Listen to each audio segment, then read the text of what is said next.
Madam Ramya ಅವರೇ, ಈಗ ತಿಳ್ಕೊಳ್ಳಿ ಹಂಸಲೇಖ ಸರ್ ಏನು ಹೇಳಿದ್ದಾರೆ ಅಂಥೇಳಿ. ಅವ್ರು ಕರೆಕ್ಟಾಗಿ ಹೇಳಿದ್ದಾರೆ, ಅದನ್ನ ಅರ್ಥ ಮಾಡ್ಕೊಳ್ಳಿ.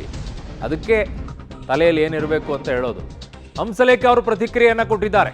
ಮಿಸ್ಟರ್ ತಮಿಳು ಹಾಸನ್ ಅಂತ ಅವರು ವ್ಯಾಖ್ಯಾನ ಮಾಡಿದ್ದಾರೆ.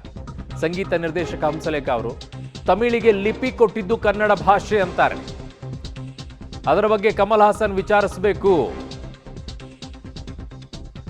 ನಾವು ಕನ್ನಡಿಗರು, ಭಾಷಾ ಪ್ರಿಯರು, ಭಾಷಾ ಅಂಧತೆ ನಮಗಿಲ್ಲ ನಿಮ್ಮ ಥರ ಅಂತ ಹೇಳಿ ಕಮಲ್ ಹಾಸನ್ ಕ್ಷಮೆ ಕೇಳಬೇಕು ಅಂತ ಹಂಸಲೇಖ ಅವರು ಹೇಳಿದ್ದಾರೆ.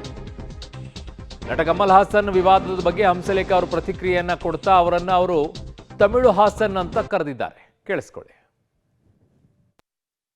ಮಿಸ್ಟರ್ ತಮಿಳು ಹಾಸನ್ ನಮಸ್ಕಾರ.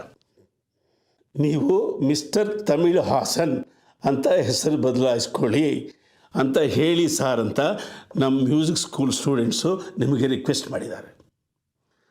ಮಿಸ್ಟರ್ ತಮಿಳು ಹಾಸನ್ ನೋಡಿ, ಮಾತು ಮನೆ ಕೆಡಿಸ್ತು, ತೂತು ಒಲೆ ಕೆಡಿಸ್ತು ಅಂತ ನಮ್ಮ ಕಡೆ ಒಂದು ಗಾದೆ ಇದೆ.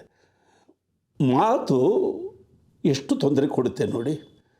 ಚೆನ್ನೈನ CM ಸ್ಟಾಲಿನ್ ಅವರು ಇಡೀ ದಕ್ಷಿಣ ಭಾರತವನ್ನು ಒಂದುಗೂಡಿಸ್ಬೇಕು ಅನ್ನುವ ಆಸೆಯನ್ನು ವ್ಯಕ್ತಪಡಿಸ್ತಾ ಇದ್ದಾರೆ, ಕನಸು ಕಟ್ತಿದ್ದಾರೆ. ತೆಂಕಣವನ್ನು ಕಟ್ಟಬೇಕು ಅನ್ನೋದು ಅವರ ಕನಸು. ಅವ್ರ ಕನಸಿಗೆ ನಿಮ್ಮ ಮಾತು ಸಹಾಯ ಮಾಡಬೇಕು.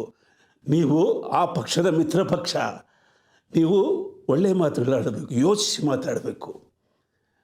ನೋಡಿ, ನಾವು ಕನ್ನಡಿಗರು ಭಾಷಾ ಪ್ರಿಯರು, ಭಾಷಾಂಧತೆ ನಮಗಿಲ್ಲ. ನಮ್ಮ ಕನ್ನಡ ದೇಶದ ಸಾಂಸ್ಕೃತಿಕ ರಾಯಭಾರಿ ಬಸವಣ್ಣ ನಮಗೆ ಕೊಟ್ಟದ್ದು ವಚನಗಳು. ನಾವು ವಚನಗಳಿಗೆ ಯಜಮಾನರು. ವಚನಗಳು ಅಂದರೆ ಮಾತು ಸ್ವಾಮಿ, ಮಾತು ಎಚ್ಚರಿಕೆಯಿಂದ ಆಡಬೇಕು. ತಮಿಳಿಗೆ ಲಿಪಿಯನ್ನು ಕೊಟ್ಟಿದ್ದು ಕನ್ನಡ ಭಾಷೆ ಅಂತ ವಿದ್ವಾಂಸರು ಹೇಳ್ತಾರೆ. ಅದರ ಬಗ್ಗೆ ಸ್ವಲ್ಪ ವಿಚಾರಿಸಿ ನೋಡಿ. ನಾವು ಕಲಾವಿದರು, ತೆಂಕಣವನ್ನು ಕಟ್ಟುವ ಕನಸನ್ನು ಹೊತ್ತವರು.